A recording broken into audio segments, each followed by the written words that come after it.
aprendendo a verdade que liberta. Deus nunca quis você pobre. A revelação que quebra essa mentalidade de escassez que te ensinaram. E por que Deus quer que você seja rico? Essa pergunta incomoda muita gente. Ela gera resistências religiosas e provoca algumas reações emocionais profundas, porque fomos ensinados por anos a associar a pobreza com a humildade, a escassez com a santidade e a miséria com a aprovação divina. Mas quando voltamos à palavra, sem filtros religiosos, sem tradições humanas e sem medo da verdade, percebemos que essa ideia nunca nasceu de Deus. Ela nasceu do seu medo, na ignorância espiritual e em sistemas que lucram com pessoas quebradas. Deus nunca teve prazer na pobreza dos seus filhos. O prazer do Senhor sempre foi abençoar, estabelecer prosperidade e fazer seus servos serem referências na terra. Desde o princípio, Deus já criou o homem inserido em abundância. Antes de Adão trabalhar, ele já estava num jardim. Antes de produzir, ele já tinha provisão. Antes de plantar, ele já tinha colheita. Isso revela o princípio eterno da provisão que precede o esforço quando está em alinhamento com Deus. Em Gênesis, deixa claro que Deus colocou o homem em um ambiente rico, fértil, funcional e completo. Não havia ali falta, não havia ali dívidas e nem escassez. O Éden não era apenas um lugar bonito, era um sistema econômico perfeito, governado por Deus, onde tudo funcionava sem medo de perda. A pobreza só entra na história depois do pecado, e não antes. Isso sozinho já desmonta a ideia de que pobreza agrada a Deus. Quando o pecado entra, a terra é amaldiçoada, não o homem. A escassez passa a existir como consequência da desconexão com Deus, não como um plano divino. O trabalho se torna pesado, o suor passa a ser doloroso e a sobrevivência vira uma luta. Mas, mesmo depois da queda, Deus nunca abandonou o plano dele de prosperar os seus filhos. Ele começa a levantar homens específicos para restaurar princípios perdidos. E todos esses homens carregavam uma característica em comum: prosperaram visivelmente. Abraão é o primeiro grande exemplo. A Bíblia não tenta suavizar isso. Diz claramente que Abraão era muito rico em gado, em prata e em ouro. Deus não se envergonha da riqueza de Abraão. Pelo contrário, ele usa isso como um sinal da sua aliança. A prosperidade de Abraão era a evidência externa de uma aliança espiritual interna. E observe algo importante: Deus prospera Abraão antes da lei, antes do sistema religioso, antes de qualquer ritual. Isso destrói a ideia de que riqueza depende de regras humanas, mas depende de alianças. Isaac prospera em meio à fome. Isso é escandaloso espiritualmente. Enquanto todos perdem, ele colhe 100 por 1. Isso revela que prosperidade não depende do cenário externo, mas do favor de Deus. Jacó começa enganador, quebrado, fugindo, mas quando Deus entra na história, ele termina poderoso, rico e estabelecido. José sai da prisão para governar uma economia de uma nação inteira. E Davi sai do campo para o trono. E a Bíblia diz que ele ajuntou ouro, prata e recursos para a casa de Deus.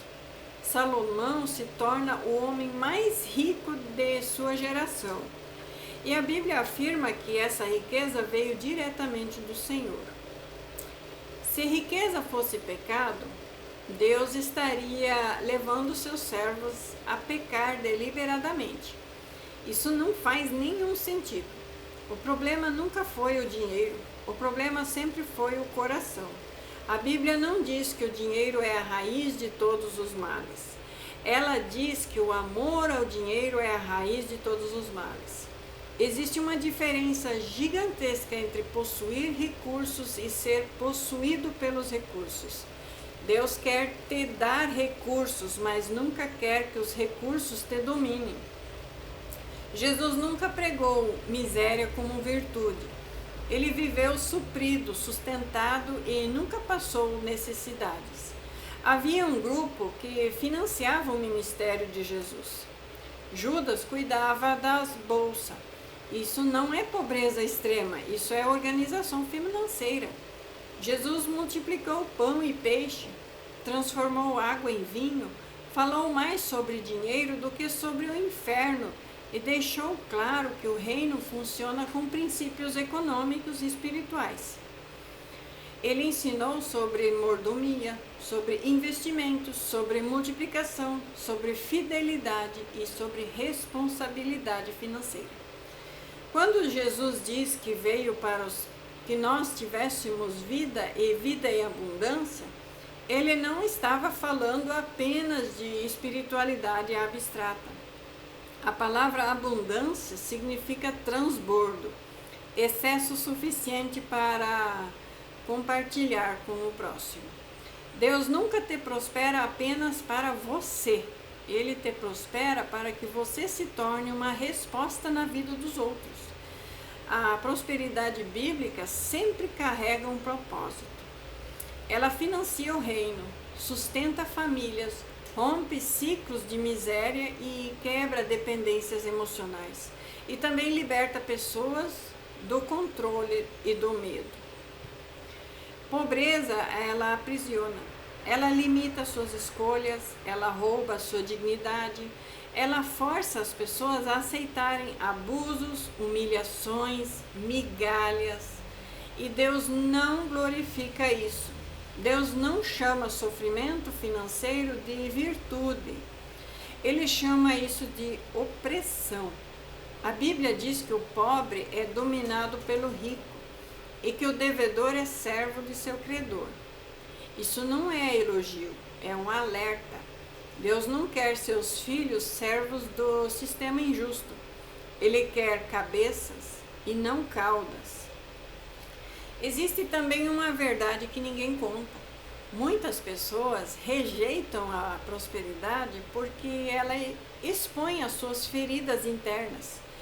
Ter dinheiro revela o seu caráter, revela suas inseguranças, revela os seus ídolos ocultos. Por isso é mais fácil demonizar a riqueza do que permitir que Deus cure o seu coração.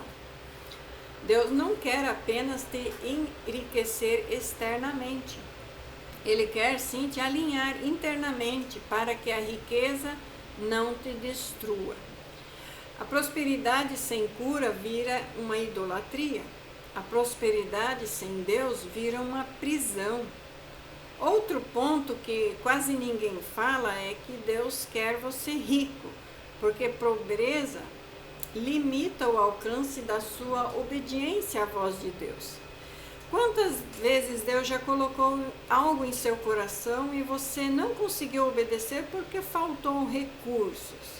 E quantas vezes você já quis ajudar alguém ou sentiu que alguém precisava de ajuda?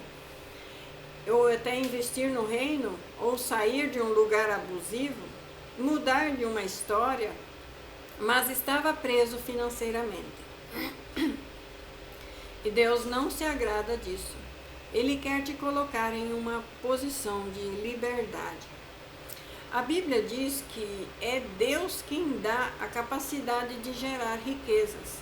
E isso significa que prosperidade não é acaso, sorte ou mérito humano isolado. É uma habilidade espiritual. É uma capacitação divina. Quando você entende isso, Você para de pedir esmolas ao céu e começa a pedir o alinhamento com Deus. Deus não te chama para viver de milagres financeiros ocasionais. Ele te chama para viver de princípios contínuos. Prosperidade bíblica não é ostentação, não é vaidade, não é comparação. É paz ao deitar à mesa, é paz ao deitar. É mesa farta sem culpa e é contas organizadas. É generosidade sem medo, é uma herança para os filhos, é estabilidade emocional. A Bíblia diz que a bênção do Senhor enriquece e não acrescenta dores. Se há dor, culpa, ansiedade, medo, algo está fora do centro da vontade de Deus. Muita gente espiritualiza a miséria porque não quer assumir a responsabilidade.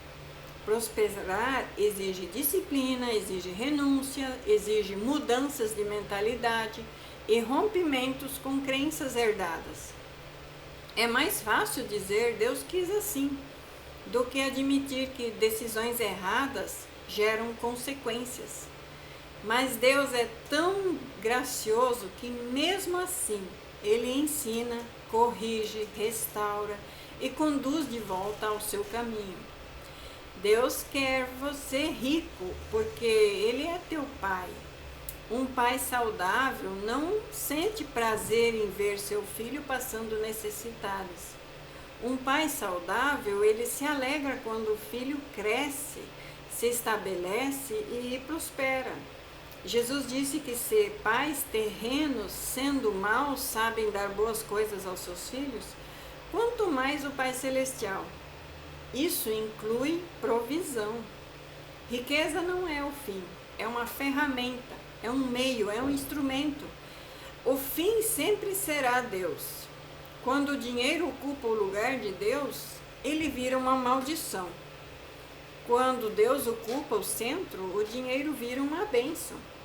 O problema não é ter muito, o problema é Deus ter pouco espaço em você. E quando você entende isso e para de lutar contra a prosperidade, começa a se preparar para ela, começa a pedir sabedoria, governo próprio, domínio emocional, cura interior e visão espiritual. Porque Deus não entrega recursos a quem ainda vive dominado pelo medo, pela carência e pela idolatria. Deus quer você rico, para que o nome dele seja glorificado na sua vida, para que sua história seja testemunho e para que sua casa seja um lugar de paz, para que seus filhos não herdem traumas financeiros, para que você seja livre, livre para dizer sim, livre para dizer não, livre para obedecer e livre para descansar. Essa é a verdade que ninguém te conta. Deus nunca foi contra a prosperidade. Ele sempre foi contra a idolatria. E quando você escolhe Deus acima de tudo, a prosperidade deixa de ser um perigo e passa a ser uma promessa cumprida. Eu quero que você receba essa palavra, essa mensagem hoje, que Deus nunca quis ver você pobre, mas a revelação é que Deus quer você rico, próspero, abundante, podendo ajudar os próximos e as pessoas ao seu redor, cuidar da sua família, zelar da sua família.